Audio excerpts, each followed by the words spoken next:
Hello. All right. So week 4 of Crime and Punishment. And we are going back to foils, but foils in a little bit of a different way. So foils typically means characters that contrast one another. And we did this a couple of weeks ago. The characters in this novel give us a fullness, a proxy effect, so that we're not only lost in the mind of Raskolnikov. And so we thought about, well, what are those characters thinking? What are their philosophies? What are their perspectives? And how do they contrast each other? In a way, what I'm asking you to do this week is not different than that. And indeed, you could take up this exact task again. But I want us to think about contrasts beyond character. And that means contrasting scenes as a whole. So if characters are the driving, animating life of a novel, the scenes are the structure. They're the pieces that hold it all together. Scenes contain every other one of the standards that we're interested in AP literature: characters and setting and narration. The scenes are our holder. So when I'm asking you to think about contrasting scenes, I'm really just asking you to think about a moment in the book in all of its fullness compared to another moment in the book in all of its fullness and richness. We are going to contrast scenes with an eye to interesting contradictions or inconsistencies as they relate to our primary conflict. Put another way, these are our knowledge pieces. What's in red is straight from the AP curriculum. We are going to explain the function of contrasts within a text and the function of conflict within a text. The AP graders have this knowledge piece. Contrasts often represent contradictions or inconsistencies that introduce nuance, ambiguity, or contradiction into a text. They hear their redundancy there. They're very interested in contradictions. As a result, contrasts make texts more complex. This is my knowledge piece. Next, by their opposition, contrasts highlight certain values and themes. I like to think of it as in the highlights magazines I used to read as a kid. They'd give you 2 images and they'd say, what are the 5 differences? In those 5 differences is everything. So when we're looking at the contrasting scenes, we're asking ourselves, what are the differences and why? What is so interesting or, in their eyes, contradictory about those differences? We're also interested today in how the primary conflict, which in our case is Raskolnikov and his double murder, may be heightened by the presence of additional conflicts that intersect with it. Amazingly, this book starts with a murder, a double murder, and then it goes on for 500 more pages. And in those 500 pages, not much actual time elapses, but we are privy to so many additional conflicts that Raskolnikov walks through. And so many of the people in his life don't even realize this first conflict is in his mind. And that will probably be true for the scene that you select. All right, so a bit more about those scenes. Characters are always going to submit to or resist conflict. That will be the story of the narrative. The series of events that build those conflicts are linked together and they provide contrasts. I would like you to find 2 contrasting scenes this week, and you can add a third if you like, that provide contrasts. Then, when you have the 2, funnel them through one of the big 6, one of those AP Lit strands that illuminate some specific aspect of the scenes. You could decide you're going to focus on contrasting characters, in which case you're really looking into foils. You could look at how they contrast settings or structures. The actual pieces of the events themselves might be told in completely different ways. The narrations to that end could be different. The mood and the tone could be in contrast to one another. And it could be something with colors, symbols, imagery, right? So those are our 6 lit strands. And then, after you find your contrasting scenes, write a paragraph that addresses this major question. What is a major contrast between the scenes? And how does this series of contrasting events contribute to the meaning of the primary conflict? So very much a 2-pronged question. You might also address some of these other little questions below if you're looking for more to kind of get your teeth into. To find those scenes, you could start with some of these suggestions I have. You do not have to. I just know that each of these has really cool counterpoint scenes in the book, maybe more than one, and it's worth consideration. But by all means, choose your own if you like. I'm just offering some ideas. So pause this if you'd like to see what my ideas are and choose one of mine, and then go off and find your counterpoint scene. In short, though, your task is to find 2 contrasting scenes, maybe a third. If you just can't decide on 2 scenes, that was what happened to me. After you find them, write a paragraph that addresses that major question. All right, so my model. I'm going to use last week's timed write to kick things off.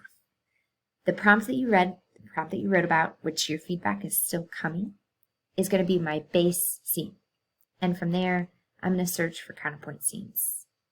So I just said I couldn't decide because there's so many good scenes with Lucin, but I narrowed it down to one big contrasting scene that I'd like to show you.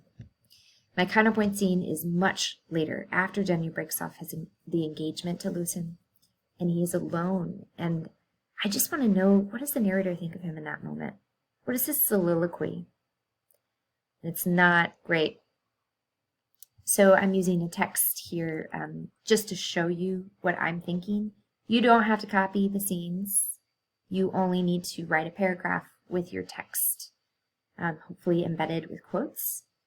But I'm showing you this just so you can see where my head is at. All right, so you know the scene well. I'm not going to get too much into the base scene. I'll focus on the end here. We can see in this scene that everyone is pretty much against Lucin at the beginning, except the doctor, who's indifferent. Rasmussen is not on the side of Peter Petrovich, though we know that already Raz kind of has a thing for Denya. Raskolnikov is just awful to the man and has made up his mind to be so. He even smiles malignantly here. And Lucin hardens his heart. He realizes, oh, these people are against me, and I'm not quite sure what I did wrong. And I think that can stir the pity of the reader in this first scene where we're meeting Lucin. He doesn't endear himself too much, but he doesn't seem to have done so much that's terribly wrong. And yet, Raskolnikov is already dead set against him with lots of suppositions. So I'm interested in that. You already wrote about narration in this passage, and I know you agree the narration jumps around a lot. I've seen that in your responses, that it doesn't ever occupy the mind of one person. So I'm interested in what happens when we are just in the mind of Peter Petrovich. And oh my goodness, the man is vile. This is what he's thinking, the narrator shows us. He brooded with relish in profound secret over the image of a girl, virtuous, poor. She must be poor. Why? Young, pretty, timid, one who had suffered much and was completely humbled before him. One who would look all her life on him as her savior. Worship him, admire him, and only him. Whoa! This guy is deeply troubled in his thinking about what love is. And the narrator, because the narrator is so intimate in the minds of the character that the narrator chooses to go into, the narrator can see with such precise clairvoyance exactly the vile things that are motivating Peter. And so he goes on, or the narrator goes on, really, to exalt Denya. Here was a girl of pride, character, virtue, of education and breeding, superior to his own. He felt that. You can already see there's the seed of conflict. If they were to end up together, he would always detest her for that. But he expects this creature would be slavishly grateful all her life. Wow, he is seeking a slave. So, with all this, I'm thinking, what can I say? What is the contrast? And for me, the most interesting contrast is the narration. We plunge into the mind of Peter here. And the narration, in its contrast, strips away all sympathy, from me anyway, that I would have had for Peter. Earlier, the narration was light, danced around. It allowed for us to build some sympathy for Peter. We could see inside of his mind even a little bit and see his bewilderment at these people. But now, in the dark recesses of his interior thoughts, I know this is a bad man and we do not want him to come near Danya. So I wrote about that. Long paragraph. I will spare you me reading the paragraph out loud. Please feel free to just pause it and read what I've come up with as my interesting contrast between these two scenes. It is important to me at the end there that I try to at least begin to address, how does this relate to the primary conflict? What does this have anything to do with the fact that Raskolnikov murdered these people? But everything intersects. This is like Russian nesting dolls. If our primary conflict is the largest doll, I use that image a lot. Nothing stands alone, just like our lives, right?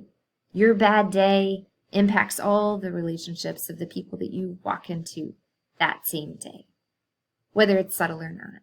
It's the way our lives are lived. So if we picture this as things melding together into a stew, crime and punishment is the final stew, and you can't separate the ingredients anymore. They're together.